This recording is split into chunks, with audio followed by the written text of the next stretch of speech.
Just bear with me when speaking. Right. When my dad asked me to be his best man, I was very surprised as I've only known him for 19 of the 44 years of his life.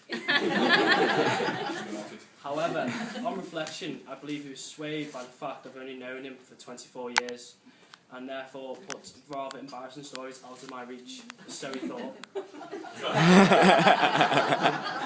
However, after consulting with my dad over the topics I could use in this speech, I was, shall I say, well, advised to change them slightly, as he didn't see it's very appropriate to his new family. Firstly, I'd like to thank you all for being here. It's been a very special day for Mike, Helen and ourselves. We appreciate all the time and effort you've gone to be here today. For all those who don't know who I am, I'm Mike's son Jordan. And as you may notice, I share many of my dad's characteristics, such as height, looks and personality, as well as his unusual sense of humour. So therefore, if you don't find this very funny, you know what to blame. Another thing me and my dad share is our love for games. Anything we can compete in, really. When I was younger, we'd spend hours playing Monopoly, and I could never put my finger on why he always used to win. As I got older, though, I soon realised that I used to steal from the bank.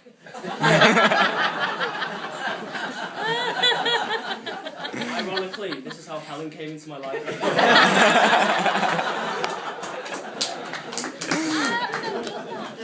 First hearing about my dad and Helen getting together when I was only 15 years old, I was intrigued to find out more about her and got even more curious when I started noticing that my dad took great pride and care in his appearance.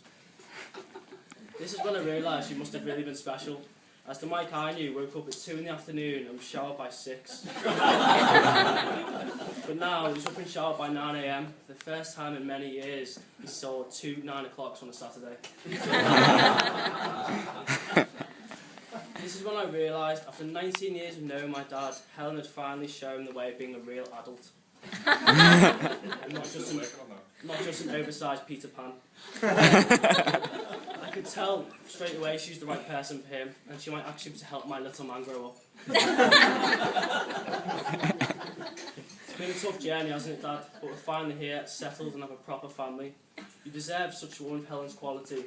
Her looks, her sensitivity, her thoughtfulness, and what you have to admire most is her ability to tolerate your laziness.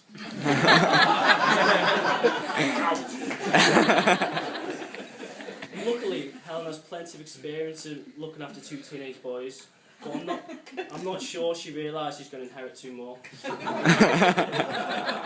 to Helen, I thank you for taking on such a great challenge.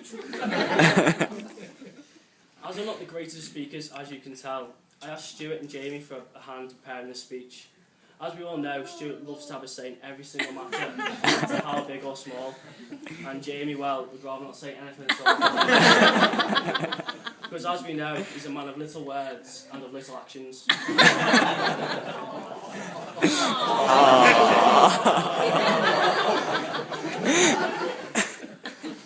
As my dad's touched upon, for a few of you who managed to keep up to date with our ever-changing, ever-growing family, you know, this lovely little girl down there, Ellie May. She's a beautiful bridesmaid, and she tells looks a lot like me. The first time in my dad's life, he's felt settled and happy, and it was the right time to bring Ellie into our new family. And we're now very pleased to have a little sister. She's very shy at first, but she hasn't loud, as we know. She's a very loud member of the family. She finds great pleasure in drawing on me while I'm sleeping, and beating us all on the way. Now, I'd like to tell you a bit about my dad. Even though he's 6'7", he's definitely a gentle giant. As Paul and my granddad know, my dad is very affectionate. Instead of the conventional handshake, he loves to give big man hugs and smothers my granddad with kisses, like a big cuddly brown bear. But as me and the boys have discovered, when you squeeze back, it doesn't always give you a loving message. It swears at you, grabs your head and farts on you.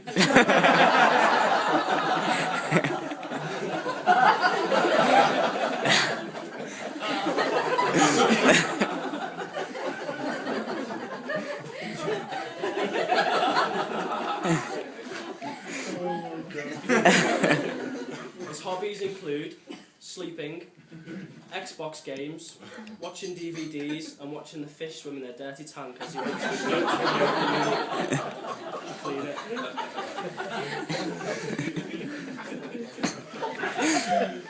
Although it doesn't sound like he does an awful lot, he's recently decided to turn to education and worked hard for 3 long years and has recently received a first-class honours degree in nursing.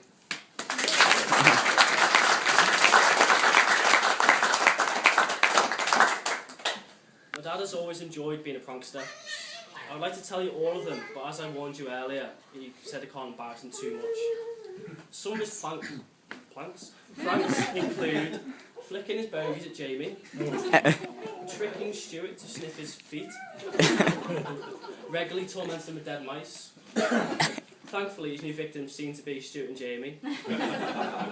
Although, when I was younger, I only believed he could speak Mandarin.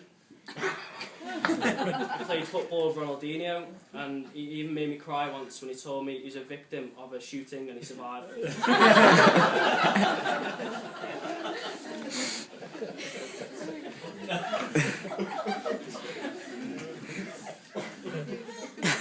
Growing up, I would only see my dad every weekend, and as I was only young, this is very hard for me to accept. I wanted to see my dad as much as possible, because every moment I spent with him, I felt as if I was spending it with my best friend. When I was sad, it made me laugh. When I was hungry, he'd take me to McDonald's.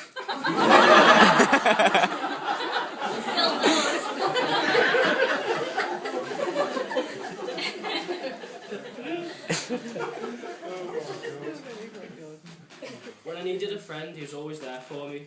He's been there for the good times and guided me through the bad. But what makes me happiest is the fact that he's my dad.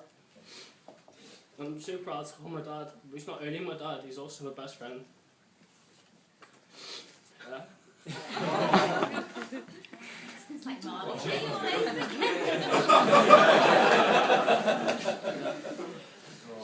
I found a quote that relates very nicely to Dad and Helen's situation. So as John Lennon once said, life is what happens to you while you're busy making other plans. What it's saying basically is if you spend your life planning what you're going to do, you'll never do it and your life will be gone. Life's too short to be unhappy. If you really do want to do something, do it as soon as you can and don't put it off. Without further ado, let's propose a toast to Mr. and Mrs. Baksh. Cheers. Cheers.